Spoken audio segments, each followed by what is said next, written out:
Electric cars.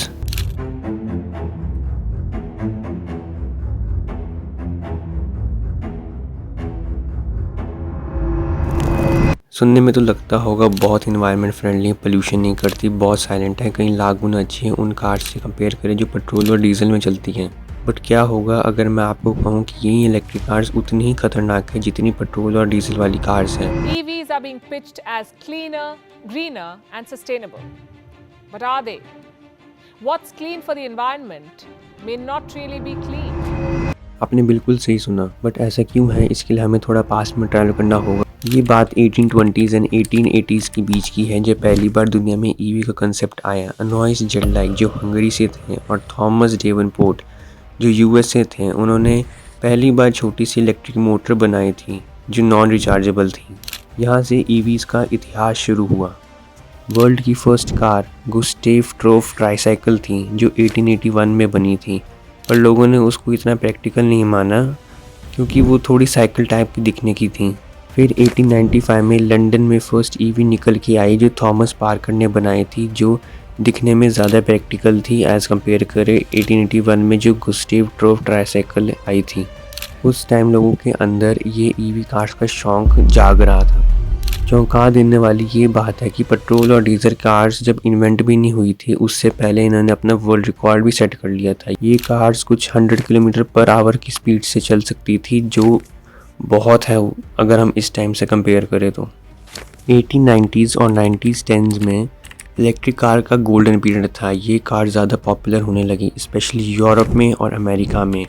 ये cars उस time बहुत क्वाइट थी, जैसे आज भी है, बिल्कुल शोर नहीं करती, इजी टू ऑपरेट थी और सबसे ज़्यादा इंपॉर्टेंट इन कार्स में मैनुअल ट्रांसमिशन नहीं था जो लोगों को ज़्यादा कन्वीनियंट लगने लगा था। बट मार्केट में एक सडन डिक्लाइन आता है 1920s में, क्योंकि तब पेट्रोल और डीजल की कार ज़्यादा मैन्युफैक्चर होने लगी और वो इलेक्ट्रिक कार से बहुत ज़्यादा चीप थी, जिसके कारण वो लगभग मार्केट से गायब ही हो गई थी। 1970s में और 1990s के बीच में इलेक्ट्रिक कार्स वापस रिवाइव हुई, क्योंकि 1970s में एक बहुत बड़ा ऑयल क्राइसिस आया था और आज 2000s में अगर बात करें जो प्रेजेंट टाइम में है, ये इलेक्ट्रिक कार्स डोमिनेट कर रही है पेट्रोल और डीजल कार्स को। हम पिछले साल की बात करें, टेस्ला मॉडल Y 2023 में बहुत ज़्यादा बिकी है। अकेले ईवी की कैटेगरी में नहीं, पूरे कार की इंडस्ट्री की कैटेगरी में अगर बात करें तो।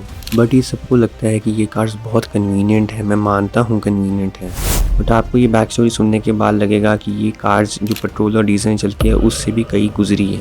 ऐसा क्यों बोल रहा हूँ, आइए जानते हैं इसका रीज़न। आजकल के टाइम में ये कार्स की बैटरी लिथियम आयन और कोबाल्ट से बनती है, जो कि अर्थ के रेयर एलिमेंट्स हैं। ये एलिमेंट्स हमारे फ़ोन्स, टैबलेट्स और कंप्यूटर्स को बनाने के लिए यूज़ किए जाते हैं, लेकिन बहुत कम क्वांटिटी में, जैसे 30 ग्राम यूज़ हो गया एक फ़ोन या टैबलेट को बनाने के लिए। बट अगर इलेक्ट्रिक कार्स की बात करें तो ये एलिमेंट्स 5 किलो तक और 80 किलोज़ तक के बीच में लग सकते हैं, जो कि बहुत ज़्यादा है। जैसे कि मैंने कहा, last year Tesla model Y बहुत सेल हुई थी। आप सोच सकते हो कि कितने अमाउंट में एलिमेंट्स लगे होंगे। अगर हम कोबाल्ट की बात करें तो ये दुनिया में लगभग हर जगह प्रोड्यूस होता है, जैसे China, Australia, America, Russia, but 70% जो होता है वो साउथ अफ्रीका से आता है, कॉन्गो की देश से।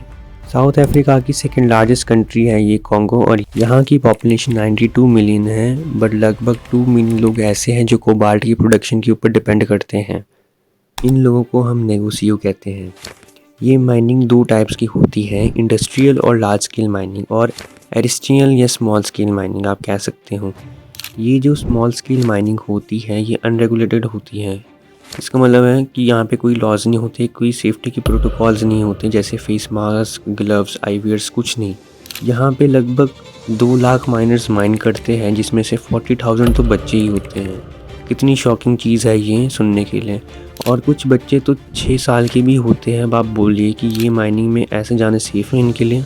और आपको ये जान के भी हैरानी होगी कि जो कोबाल्ट होता है वो आइज़, स्किन, हार्ट और लंग्स के लिए बहुत डेंजरस होता है। इनफैक्ट अगर हम उसको छू भी लें नंगे हाथों से तो बहुत ज़्यादा टॉक्सिक होता है। एक रिपोर्ट में बोला गया था कि काफ़ी वर्कर्स ऐसे हैं जिन्होंने कंप्लेंट की थी कि उनको बहुत कफिंग होती है, खांसी होती है या लंग में डिफ़िकल्टीज़ होती हैं, पर कुछ भी नहीं किया गया। और जो वहाँ की वुमेन होती है वो रोज़ 110 पाउंड्स यानी 50 किलोज़ ऑफ कोबाल्ट के और उठा के लेके जाती है। और कई वुमेन ऐसी भी होती है जिनके छोटे छोटे बच्चे होते हैं, वो अपने पीछे टांग कर भी लेके जाते हैं उनको। कभी कभार क्या होता है, जो वहाँ पे माइनर्स होते हैं वो फंस जाते हैं क्योंकि वहाँ पे अनसपोर्टेड माइनिंग टनल्स होती हैं, जिसके कारण या तो उनको इंजरी हो सकती है या तो उनकी जान भी जा सकती है।